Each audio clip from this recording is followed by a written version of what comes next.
techno avatars, I call them, like Musk and Jeff Bezos, literally aim to irradiate or baptize, from their perspective, the new Earth and the new human with 5G from 15 to 20,000 satellites in Earth orbit to empower their version of the new humanity. Every time we go to Whole Foods and buy a donut, we are supporting the destruction of the human race. Every time you hop in your Tesla and drive around the corner, looking so hot and feeling so cool, you're promoting the destruction of the human race, because these techno avatars have no interest whatsoever in old, broken down, pure, organic human beings. You're out of control. They want controlled, robotic humans just like them, that they control from a distance. That's their goal. Prophecies speak of the new humanity and a new earth that would emerge after the old earth passes away into a blazing fire that envelops the entire planet. Now, that could well be 5G, and I'm not here saying that 5G is going to burn up the entire planet. It is, however, going to irradiate the entire planet.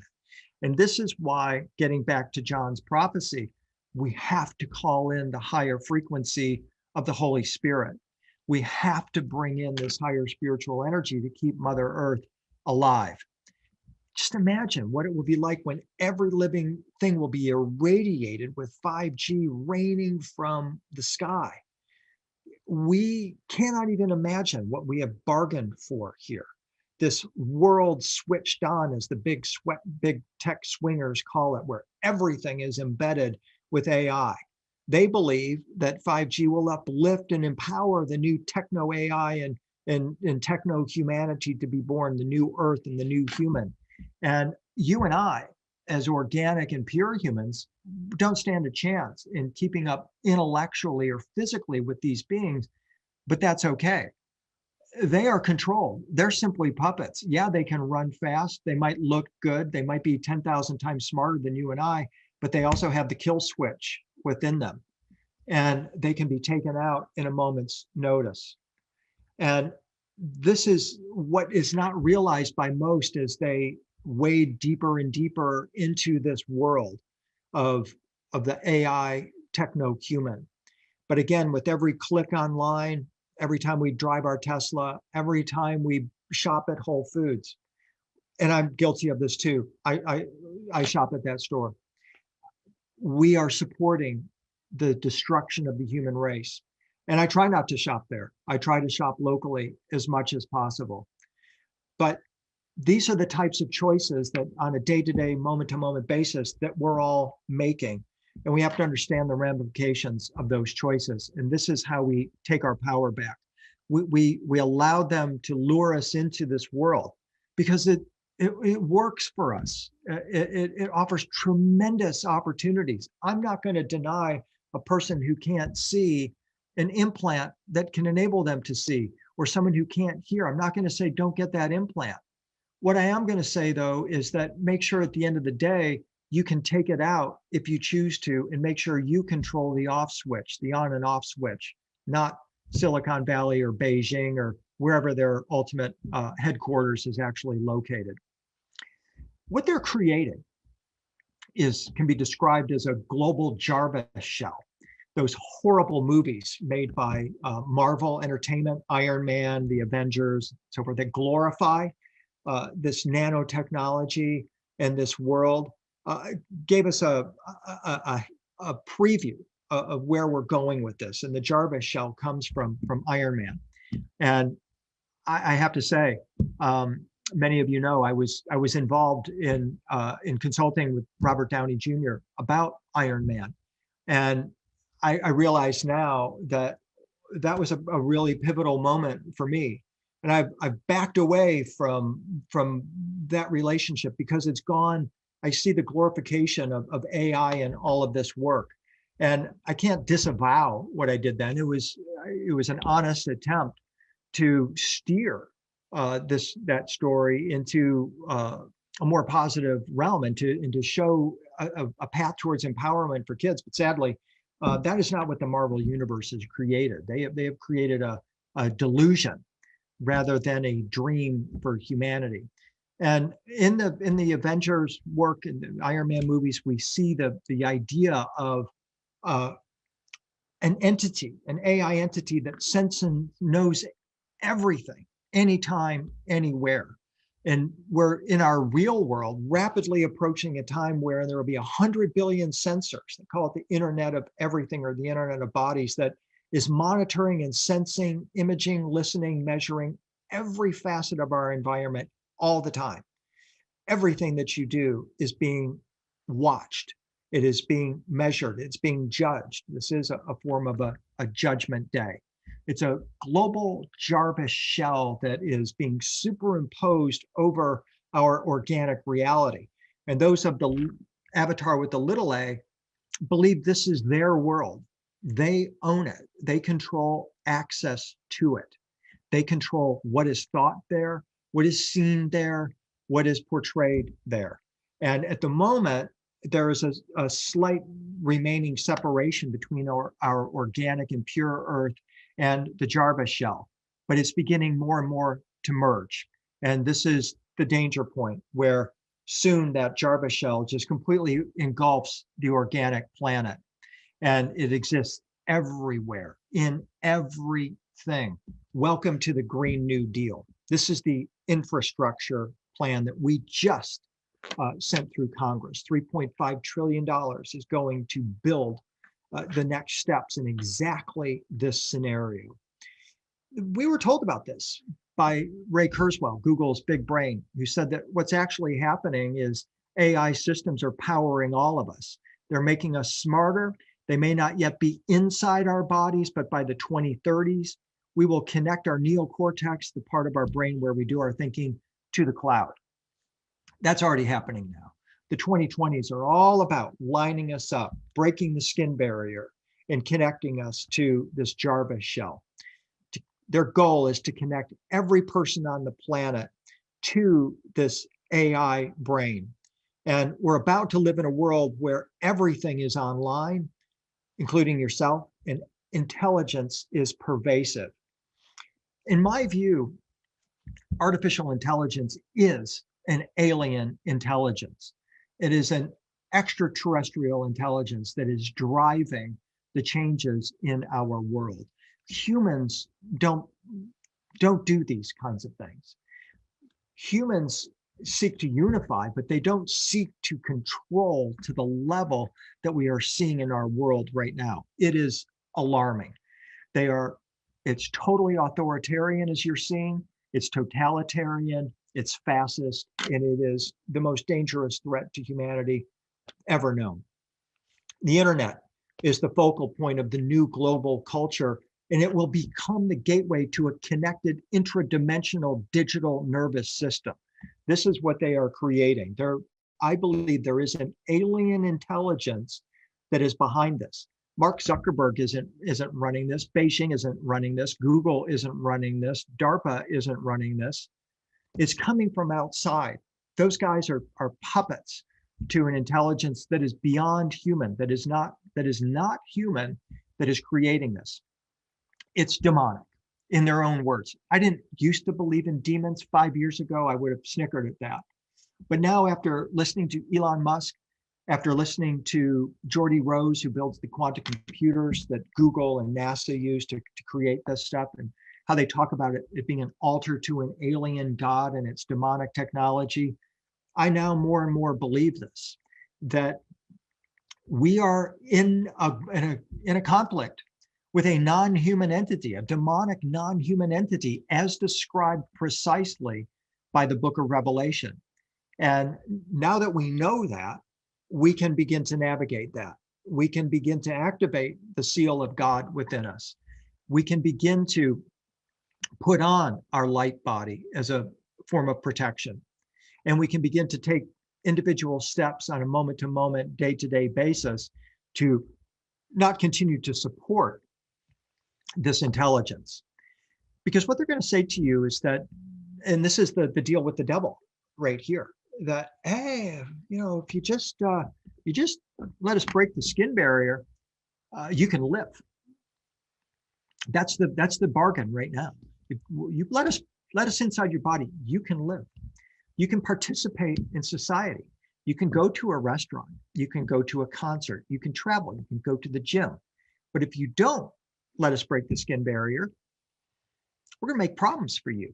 And we don't know the extent of those problems just yet. And hopefully we won't find out that perhaps there will be an intervention that comes in before that point. But it is very clear right now, stay out of Los Angeles, stay out of New York, stay out of San Francisco. If you're not vaccinated, for example, it's going to be very difficult in the coming days as they feel even more and more empowered to put up barriers for those who have not allowed them to break the skin barrier. But those who do let them break the skin barrier, the argument is going to be that this is your path to living for hundreds of years. This is just the beginning. That stuff that you're wearing will now go into the skin.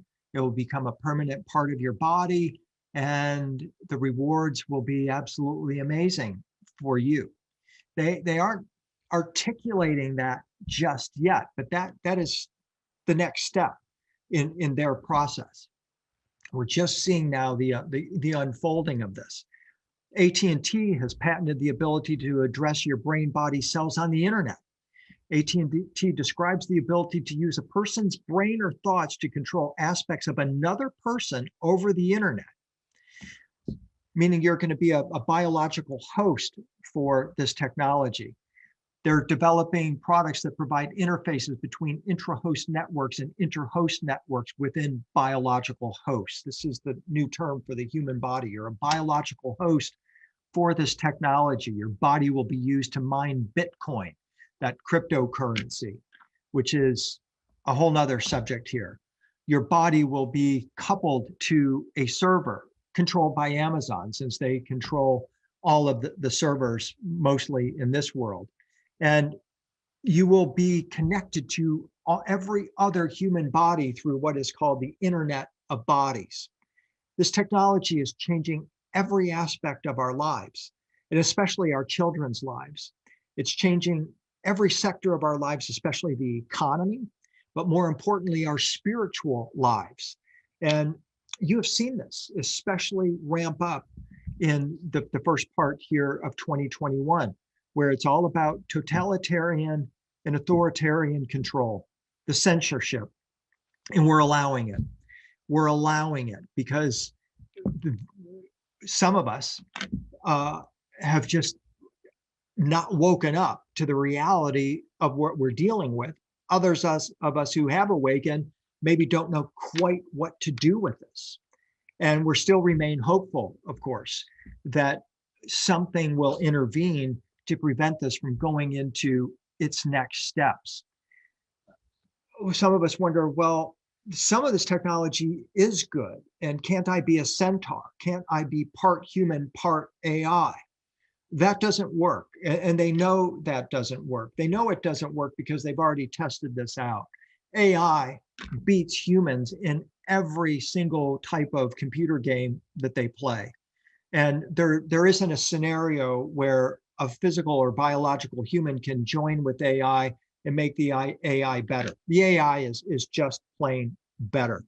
So they already know that a hybrid AI and biological human is really not even going to be desirable for them.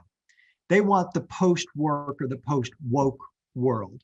They want a humanity that is no longer biological. They want a humanity that is completely controlled. And this is a startling, almost incomprehensible vision of the future. It's going to require that you and I reconceptualize what we value and what the meaning of our lives is. The AI-driven transition to a post-woke work world will take many decades. It's already happening now, and it's going to be disruptive. It's going to be disruptive. And that is their plan, to make it as disruptive as possible. But ultimately, it can and should be the greatest thing that has ever happened to humanity, this transition that we're in.